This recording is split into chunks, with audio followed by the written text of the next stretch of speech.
السلام علیکم ورحمۃ اللہ وبرکاتہ ان الحمد للہ والصلاۃ والسلام علی رسول اللہ وعلی آلہ وصحبہ ومن والہ بعد۔ شریعت ڈپلومہ کورس کے درس فقہ میں آپ سب کا استقبال ہے۔ ہم نے اس سے پہلے طہارت، نماز، جنازہ اور زکوٰۃ و روزے کے مسائل پڑھ لیے۔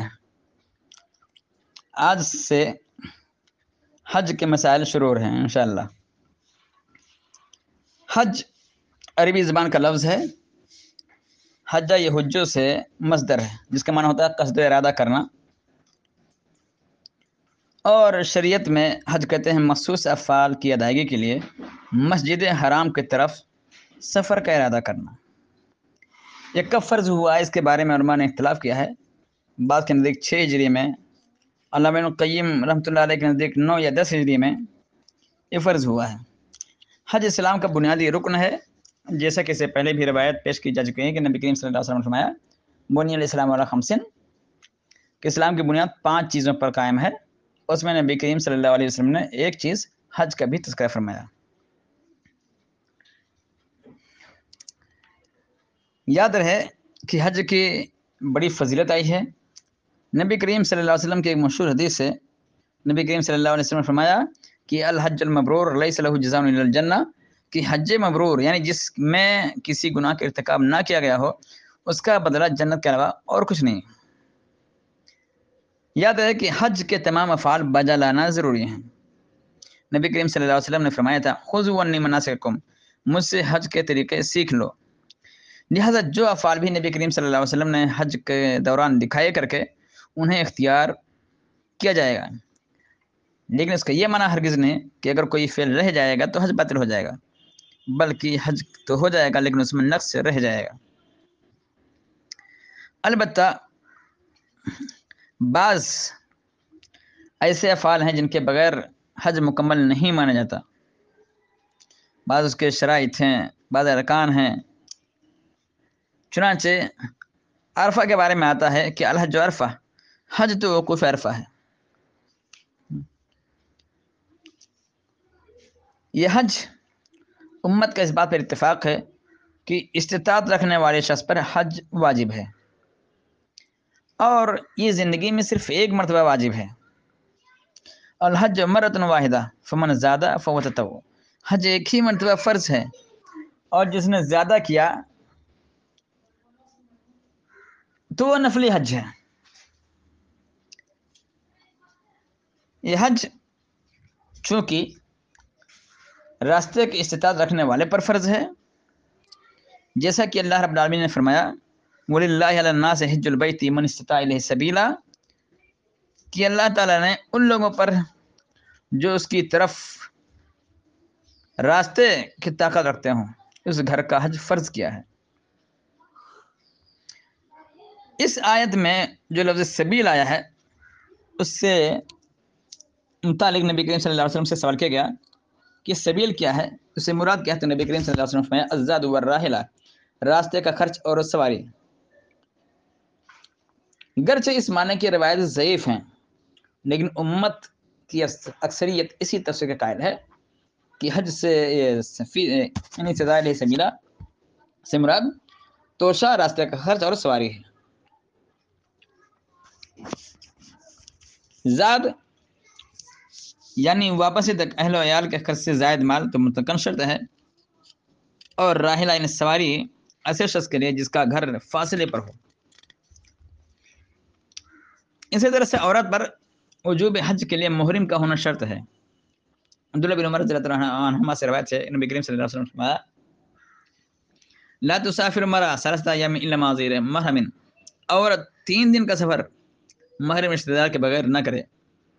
بلکہ ایک روایت میں ہے کہ جو عورت اللہ اور یوم آخر پر ایمان رکھتی ہو تو بغیر کسی محرم رشتہ دار کے 1 دن اور رات کا سفر نہ کرے۔ ایک آدمی نے نبی کریم صلی اللہ علیہ وسلم سے بیان کیا، صحیح مسلم کی روایت ہے کہ میری بیوی حج کے لیے روانہ ہو گئی ہے اور میرا نام فلاں فلاں غزوہ کے لیے لکھ دیا گیا ہے۔ نبی کریم صلی اللہ علیہ وسلم نے جہاد اور غزوہ سے میں شرکت سے روک دیا اور کہا انطلق، فحج مع امراتک، جاؤ اپنی بیوی کے ساتھ حج کرو۔ یہ حج کب فرض ہوتا ہے؟ جب انسان استطاعت رکھتا ہے تب۔ البتہ اس میں اختلاف ہے کہ کیا فوری طور پر حج واجب ہے یا اس میں تاخیر کی جا سکتی ہے۔ یہ ایک اصولی مسئلہ ہے تمام اوامر کے بارے میں۔ کچھ لوگ تاخیر سے بھی حج کو جائز کرا دیتے ہیں۔ ان کی دلیل ہے کہ 5 یا 6 ہجری میں حج فرض ہو جانے کے باوجود نبی کریم صلی اللہ علیہ وسلم نے 10 ہجری کو حج کیا۔ البتہ تو اس میں اختلاف ہے کہ حج فرض کیا کب ہوا۔ بعد میں 9 یا 10 ہجری کو بھی فرض حج کی تاریخ بتائی ہے، اس لیے نبی کریم صلی اللہ علیہ وسلم کے حج کو اس پر دلیل کے طور پر پیش کرنا بعض لوگ درست نہیں سمجھتے۔ حج کی طرح عمرہ بھی ایک سے زیادہ مرتبہ اگر انسان کرتا ہے تو نفل ہے۔ خود اس میں عمرہ کے وجوب کے بارے میں اختلاف ہے کہ عمرہ واجب ہے یا سنت۔ چنانچہ علماء کی ایک بڑی جماعت کا، جس میں امام محمد، امام شافعی اور صحابہ میں عمر رضی اللہ تعالیٰ عنہ، عبداللہ بن عمر، عبداللہ بن عباس، علی بن ابی طالب رضی اللہ تعالیٰ عنہ، حسن بصری، امام سفیان ثوری رحمۃ اللہ علیہ وغیرہ عمرہ واجب ہونے کے قائل ہیں۔ امام مالک، امام ابو حنیفہ رحمۃ اللہ علیہ عمرہ سنت ہونے کے قائل ہیں۔ اسی طرح سے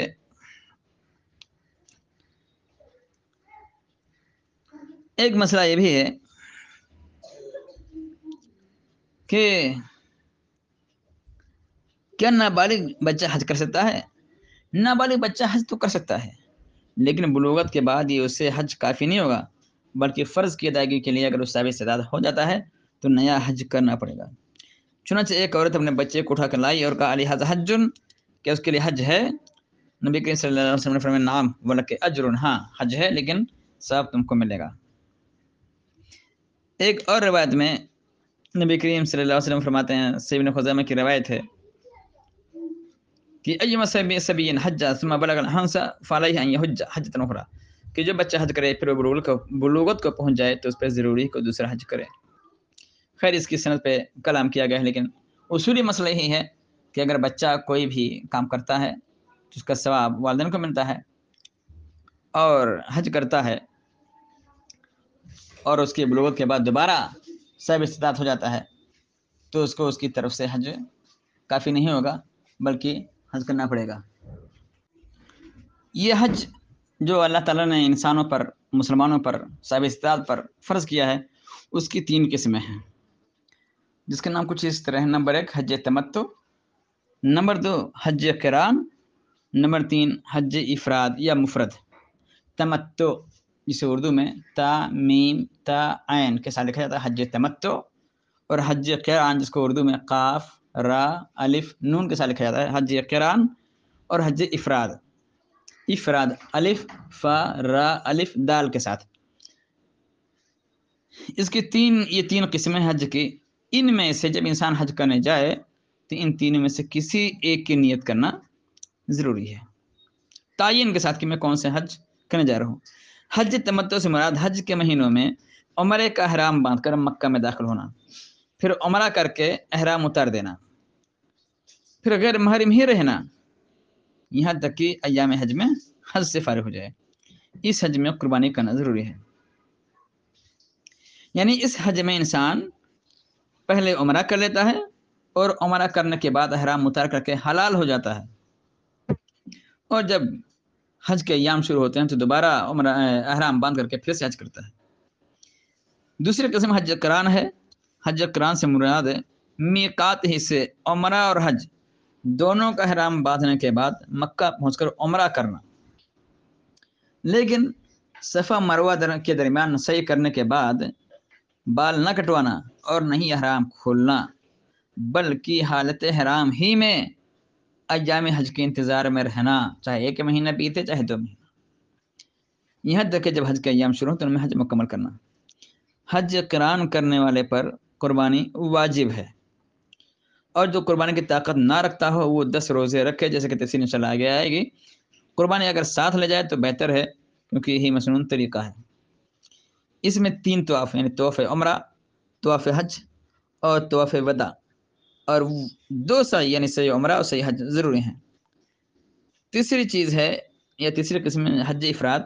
حج افراد سے مراد حج مفرد یا عمرہ مفردہ ہے، یعنی حج مفرد میقات سے صرف حج کے لیے احرام باندھ کر تمام مناسک حج انجام دینے کو کہتے ہیں۔ اسی طرح عمرہ مفردہ میقات سے صرف عمرے کے قصر سے احرام باندھ کر عمرے کے تمام افعال سے فراغت حاصل کرنا ہے۔ اس میں قربانی واجب نہیں ہے۔ جیسا کہ آج کل اگر کوئی مکہ جاتا ہے تو عموماً چونکہ حج کے ایام نہیں ہوتے اور نہ وہ اتنے دنوں تک انتظار کرتا ہے، تو صرف عمرے کی نیت کرتا ہے، یہ عمرہ مفردہ ہے۔ اسی طرح سے حج کے ایام میں صرف حج کی نیت کرنا اس کو حج افراد کہا جاتا ہے۔ چونکہ تمام اعمال کا دار و مدار نیت پر ہے، لہذا ہر قسم کی الگ نیت کرنا واجب ہے۔ جیسے کہ عائشہ رضی اللہ عنہا کی روایت میں وضاحت ہے کہ ہم نبی کریم صلی اللہ علیہ وسلم کے ساتھ حجۃ الوداع کے ساتھ نکلے تو ہم میں سے بعض وہ تھے جنہوں نے عمرے کے لیے تلبیہ کہا، بعض نے حج اور عمرہ دونوں کے تلبیہ کہا، اور بعض وہ تھے جنہوں نے صرف حج کے لیے تلبیہ کہا۔ نبی کریم صلی اللہ علیہ وسلم نے جو حج کیا تھا اس کے بارے میں بات آگے آئے گی کہ نبی کریم صلی اللہ علیہ وسلم نے کون سا حج کیا تھا، حج تمتع، حج قران یا حج افراد۔ صحیح بات یہ ہے کہ نبی کریم صلی اللہ علیہ وسلم نے حج قران کیا تھا۔ ان میں جو سب سے پہلی قسم ہے حج تمتع وہ افضل ہے، گرچہ اس میں اختلاف ہے، لیکن چونکہ نبی کریم صلی اللہ علیہ وسلم کا فرمان ہے کہ اللہ استقبلت من امری ما استدبرت ما سقت الهدی ولا جعلتها عمرہ، اگر مجھے اپنے معاملے کا پہلے علم ہوتا جس کا مجھے بعد میں نہیں ہوا تو میں قربانی لے کر نہ چلتا بلکہ اسے عمرہ بنا لیتا۔ تو آج کے دن بس اتنا ہی، باقی انشاءاللہ اگلے درس میں اللہ رب العالمین سے دعا کہ اللہ تعالی ہم سب کو کتاب و سنت کے مطابق عمل کرنے کا توفیق عطا فرمائے۔ وآخر دعوانا الحمد للہ رب العالمین، والسلام علیکم ورحمۃ اللہ وبرکاتہ۔